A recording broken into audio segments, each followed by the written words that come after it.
M for Modi and M for Modi, और धन्य हो गई वो हीराबा माँ की गोदी जिससे पैदा हुआ नरेंद्र भाई मोदी। और जो स्वभाव से है बड़ा ही विनोदी, इसीलिए उससे हंस हंस के गले लगते हैं चाहे दोस्त हो या विरोधी।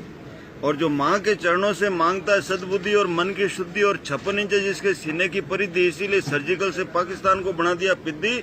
और आज चाइना भी बात कर रहा है सीधी सीधी।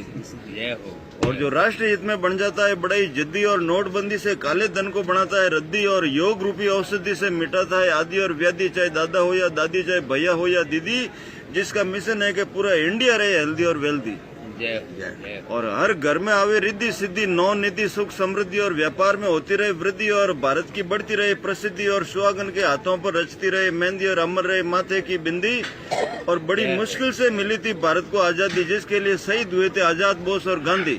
फिर भी डर डर के जी रही थी सरहद के गांवों की आबादी, और राजकोष की हो रही थी बर्बादी, और भ्रष्टाचार की चल रही थी आंधी।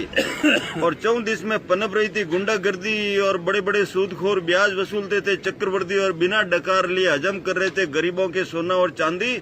उस विकट घड़ी में जय माता दी ने नरेंद्र भाई मोदी को सौंप दी पीएम की गादी, जो काम निपटाता है जल्दी जल्दी चाहे गर्मी हो या सर्दी, और जिसका टारगेट रहता है 100%, और जिसकी पहली पसंद है ईमानदार प्रतिनिधि, और जिसकी पसंदीदा भाषा है गुजराती, अंग्रेजी और हिंदी, और जो विदेशों में जाकर राष्ट्र हित में करता है बड़ी बड़ी संधि, और जो सर आंखों पे रखता है सेना की वर्दी, और बन के किसानों का हमदर्दी, जिसको जोड़ना है नदी से नदी, और अगले कार्यकाल में भारत को दिलाना है विश्व गुरु की उपाधि। फिर देखो राम राज्य की सुगंधी से महकेगी 21वीं सदी, और धन्य हो गई वो हीराबा माँ की गोदी जिससे पैदा हुआ नरेंद्र भाई मोदी।